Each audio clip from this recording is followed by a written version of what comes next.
Hey guys, welcome to my YouTube channel study with Devbhoomi. Friends, आज हम लोग इस वीडियो में कंप्लीट उत्तराखंड परीक्षा वाणी बुक का पार्ट 18 देखेंगे। इससे पहले हमने 70 पार्ट अपलोड कर दिए हैं, जिनको आप चैनल की प्लेलिस्ट में जाकर देख सकते हैं।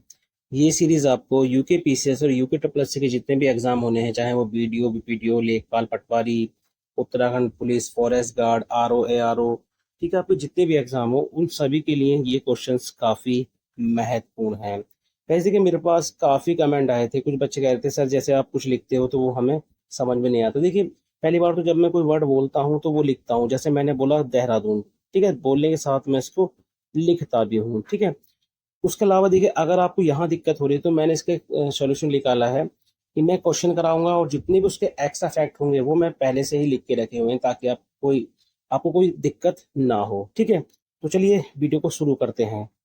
आज का पहला क्वेश्चन है, बोक्सा जनजाति उत्तराखंड के किस क्षेत्र में निवास करती है? तो बोक्सा जनजाति उत्तराखंड के किस क्षेत्र में निवास करती है? तो राइट आंसर हो जाएगा तराई भाबर क्षेत्र में, ठीक है, तराई भाबर क्षेत्र में। चलिए एक्स्ट्रा फैक्ट देख लेते हैं। बोक्सा जनजाति या बोक्सा जनजाति उधम सिंह नगर के बाजपुर, गदरपुर और काशीपुर, नैनीताल के रामनगर, पौड़ी गढ़वाल के दुगड्डा और देहरादून के विकास नगर, डोईवाला, सहसपुर विकासखंड के जो है 173 गांव में निवास करते हैं। अब यहीं से आप थोड़ा सा क्वेश्चन को बना के चलना। अगर क्वेश्चन बनता है कि बोक्सा जनजाति उत्तराखंड के कितने गांव में निवास करती है, तब आपका आंसर क्या हो जाएगा? 173 गांव में, ठीक है। अब इसमें अगला पॉइंट है, बोक्सा जनसंख्या सर्वाधिक उधम सिंह नगर में पाई जाती है। यानी बोक्सा जनसंख्या की बात करें कि सर्वाधिक निवास कहाँ पर है इसका, तो ये है उधम सिंह नगर में, ठीक है। और उधम सिंह नगर के देखिए बाजपुर, काशीपुर, गदरपुर, इन स्थानों पर जो है इनकी संख्या अधिक है। अगला क्वेश्चन है, किन जिलों को सम्मिलित किन जिलों के सम्मिलित क्षेत्र को बोक्साड़ कहा जाता है? Very very most important question है और कई बार ये एग्जाम में रिपीट भी हो रखा है। तो किन जिलों के सम्मिलित क्षेत्र को बुकशाड़ कहा जाता है?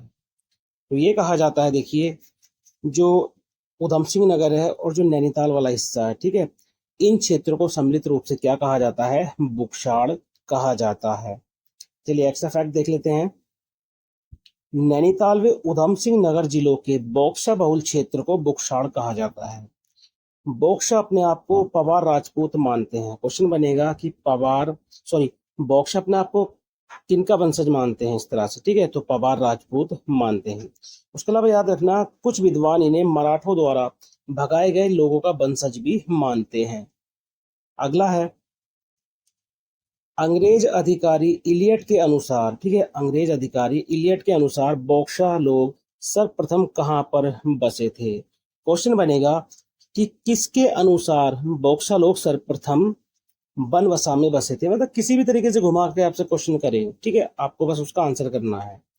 तो अंग्रेज अधिकारी इलियट के अनुसार बोक्सा लोग सर्वप्रथम कहाँ पर बसे थे? तो ये बसे थे बनबसा में। कहाँ पर बसे थे? बनबसा में। चलिए एक्स्ट्रा फैक्ट देख लेते हैं। तो बनबसा कहाँ पर है? चंपावत में। तो बोक्सा सर्वप्रथम बनबसा चंपावत में 16वीं शताब्दी में, याद रखना डेट भी, 16वीं शताब्दी में आकर बसे थे, जिसका उल्लेख जो मिलता है अबुल फजल की जो बुक है, ठीक है, आईने अकबरी, इसमें जो है इसका उल्लेख देखने को मिलता है। अगला क्वेश्चन है, बोक्सा जनजाति को आदिम जनजाति का दर्जा कब मिला? Very very most important question है गाइस ये। तो बोक्सा जनजाति को आदिम जनजाति का दर्जा कब मिला? तो राइट आंसर हो जाएगा 1981 में। चलिए एक्स्ट्रा फैक्ट देख लेते हैं। तो एक क्वेश्चन काफी महत्वपूर्ण यहाँ से बनता है कि राज्य में कितनी जनजाति को आदिम जनजाति का दर्जा प्राप्त है? तो आप याद रखना, राज्य की मात्र 2 जनजाति को जो है आदिम जनजाति का दर्जा प्राप्त है। पहली है राजी जनजाति और दूसरी है बोक्सा जनजाति, ठीक है। बोक्सा जनजाति को आदिम जनजाति का दर्जा 1981 में मिला था, इस पॉइंट को आप याद रखना, ठीक है। और राज्य की जो सर्वप्रथम आदिम जनजाति है वो है राजी जनजाति। अगला क्वेश्चन है, बोक्सा जनजाति को कितने गोत्र या उपजातियों में विभक्त किया गया है? तो बोक्सा जनजाति को कितने गोत्र या उपजातियों में विभक्त किया गया है? तो राइट आंसर हो जाएगा 5, ठीक है, 5 गोत्रीय उपजातियों में विभक्त किया गया है। तो पहला है यदुवंशी, दूसरे पवार, तीसरे राजवंशी, चौथे परतजा और पांचवे हैं तनवार। उसके अलावा देखिए क्वेश्चन बनता है कि मेहर बोक्सा जो है वो कहाँ पर निवास करते हैं, तो वो देहरादून में निवास करते हैं। अगला क्वेश्चन है बोक्सा समाज में किस प्रकार की परिवार प्रथा पाई जाती है, ठीक है। तो बोक्सा समाज में किस प्रकार की परिवार प्रथा पाई जाती है, तो इनमें देखिए पितृसत्तात्मक और पितृवंशी, यानी ऑप्शन सी इसमें राइट हो जाएगा, ए व बी दोनों। अब देखिए मैंने आपको कई बार बताया है, आपको या तो आप एक याद कर लो उसमें से, ठीक है, एक कोई सा भी एक याद कर लो, ठीक है। तो आप अगर एक याद कर लेते हैं कि हाँ भाई थारू समाज जो मातृ सत्तात्मक है, इसके अलावा कौन बचे, जौनसारी, बोक्सा, भोटिया, राजी, इनका समाज कैसा है, पितृ सत्तात्मक, ठीक है। तो यहाँ से आपका एक क्वेश्चन तो इसी तरीके से आपका कंप्लीट हो जाएगा, ठीक है, वो तैयार हो जाएगा। थारू समाज जो मातृ सत्तात्मक है और जौनसारी, भोटिया, बॉक्सा, राजी समाज कैसा है, पितृ सत्तात्मक यानी पितृवंशीय है। संपत्ति का हस्तांतरण पिता से देखिए पुत्र को होता है, यानी पिता के बाद पुत्र को मिलता है, लेकिन पुत्री को भी जो है संपत्ति का उत्तराधिकारी माना जाता है। अगला क्वेश्चन है बोक्सा जनजाति की सबसे बड़ी देवी कौन है। Very very most important question है गाइस ये। तो बोक्सा जनजाति की सबसे बड़ी देवी कौन है, तो राइट आंसर हो जाएगा चामुंडा देवी, या इनको इस तरीके से मिलता है चामुंडा देवी करके, ठीक है, चामुंडा देवी। चलिए एक्स्ट्रा फैक्ट देख लेते हैं। तो देखिए जो चामुंडा देवी हैं इनको याद रखेंगे, ये काशीपुर की चामुंडा देवी बोक्सा जनजाति की सबसे बड़ी देवी मानी जाती है, ठीक है। डायरेक्ट यहाँ से एग्जाम में क्वेश्चन बनता है और कई बार यहाँ से क्वेश्चन बना है। बोक्साओं की जो ग्राम देवी हैं वो है ग्राम खेड़ी देवी, ठीक है। अगर क्वेश्चन बनता है बोक्साओं की ग्राम देवी कौन है, तो खेड़ी देवी है। अगर क्वेश्चन बनता है कि बोक्साओं के ग्राम देवता कौन है, तो साकरिया देवता। कौन है, साकरिया देवता। अब देखिए जो खेड़ी देवी हैं, ठीक है, और जो साकरी देवता हैं, इनके स्थान जो होते हैं, इनके स्थान वो गांव के बाहर होते हैं। याद रखना, इनके जो स्थान होते हैं, पवित्र स्थान, वो गांव से बाहर होते हैं। और क्या बोलते हैं उस स्थान को, थान। क्या बोलते हैं उस स्थान को, थान। पहले भी क्वेश्चन बना है कि साकरिया देवता का जो पवित्र स्थान होता है गांव के बाहर, उसको क्या बोलते हैं, तो उसको बोलते हैं थान, ठीक है। और बोक्सा देखिए हिंदू धर्म को मानते हैं, उसके अलावा ये महादेव, काली, दुर्गा, लक्ष्मी, राम, कृष्ण आदि की भी पूजा करते हैं। अगला क्वेश्चन है बॉक्सा जनजाति में बुज्जा का संबंध किससे है। तो देखिए इस तरह के वर्ड आजकल काफी पूछे जा रहे हैं एग्जाम में, तो आप याद इस तरह के जो वर्ड है उन पर अच्छा करके ध्यान दें, ठीक है। तो बॉक्सा जनजाति में बुज्जा का संबंध किससे है, तो देखिए बुज्जा का संबंध है कल्पित आत्माओं से। किससे है, कल्पित आत्माओं से। तो बॉक्सा जनजाति में कल्पित आत्माओं की पूजा की जाती है, जिन्हें बुज्जा कहा जाता है। क्या कहा जाता है, बुज्जा कहा जाता है। बॉक्सा जनजाति में जादू टोना व तंत्र मंत्र का अधिक प्रचलन है, ठीक है। और बॉक्सा जनजाति में देखिए जो तंत्र मंत्र का ज्ञाता होता है उसको भरारे या तांत्रिक कहते हैं। पहले भी ये क्वेश्चन बना है कि बॉक्सा जनजाति में तंत्र मंत्र के ज्ञाता को क्या कहते हैं, तो उनको बोलते हैं भरारे या तांत्रिक। अगला है बॉक्सा जनजाति का महत्वपूर्ण त्योहार एवं मेला है। तो देखिए बॉक्सा जनजाति का जो महत्वपूर्ण त्योहार और महत्वपूर्ण मेला है वो कौन सा है, तो ये है चैती मेला। कौन सा है, चैती मेला। अब देखिए चैती मेले से काफी क्वेश्चन बनते हैं और ये यहाँ से क्वेश्चन कई बार रिपीट भी होता है।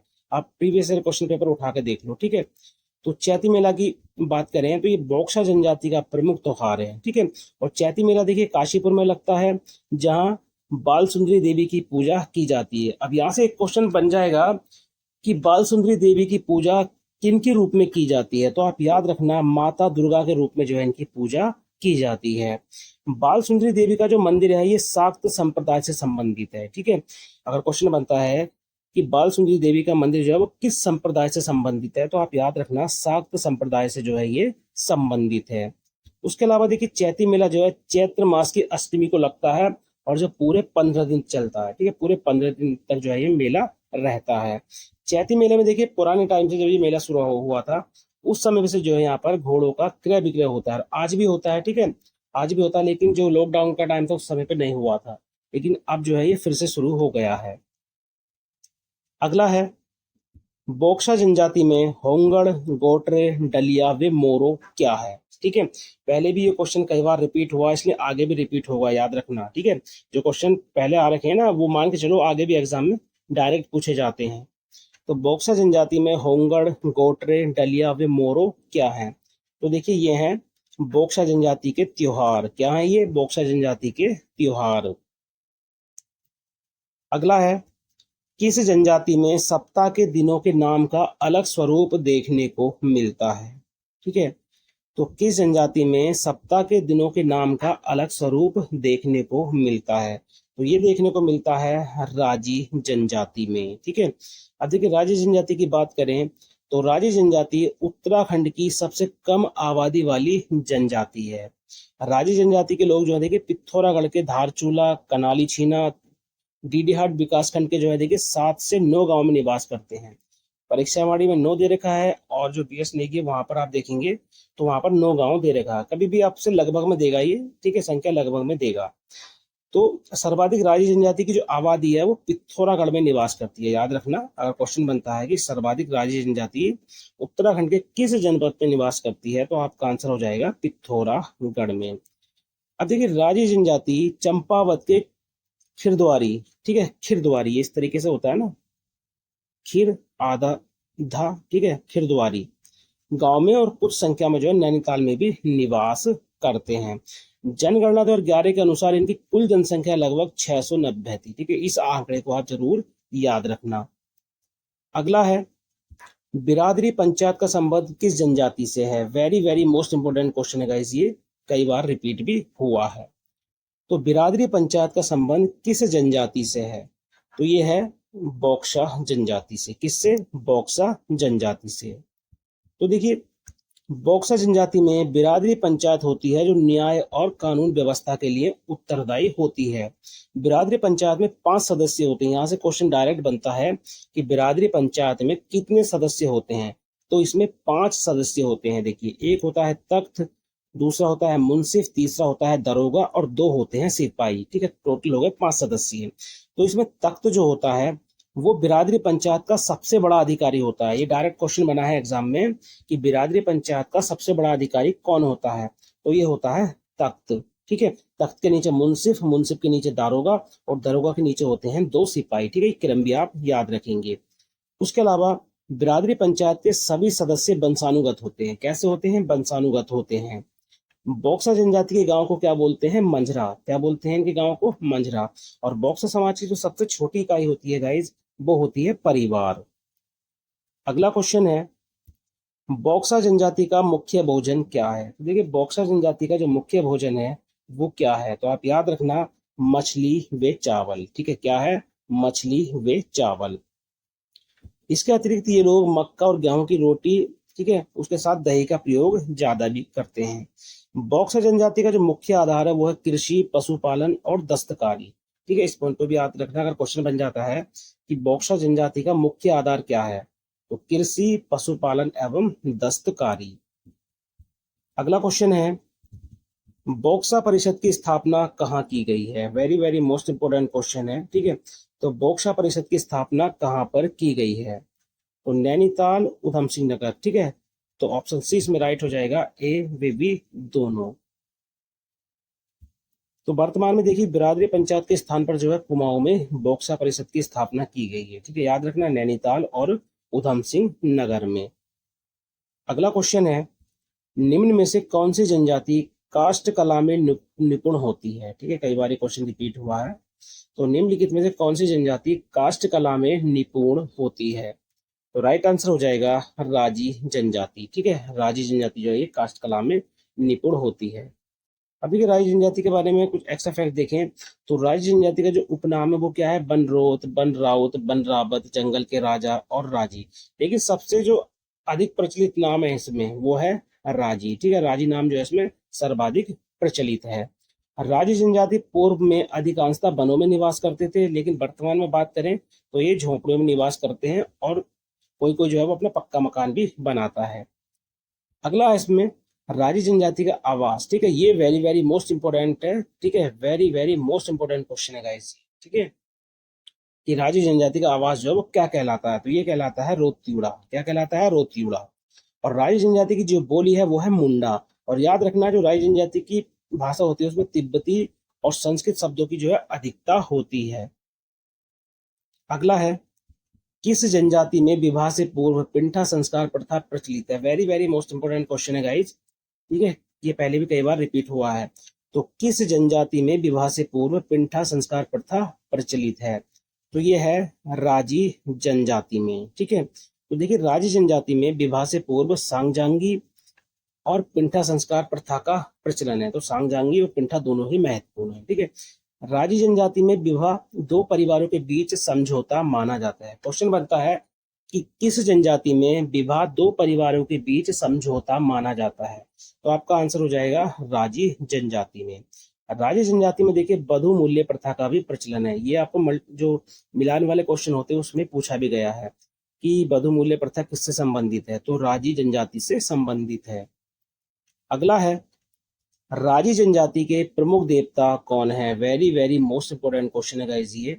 तो राजी जनजाति के जो प्रमुख देवता हैं ये कौन है? बागनाथ। कौन है? बागनाथ। तो देखिए राजी जनजाति के देवी देवता हैं गणनाथ, मलेनाथ, मल्लिकार्जुन, छुरमल, बागनाथ, ठीक है। क्वेश्चन कई बार रिपीट हुआ है कि निम्न में से कौन राजी जनजाति के देवता नहीं है? आपको 3 दे देगा और एक अलग देगा, तो आप याद रखना गणनाथ, मलेनाथ, मल्लिकार्जुन, छुरमल और बागनाथ।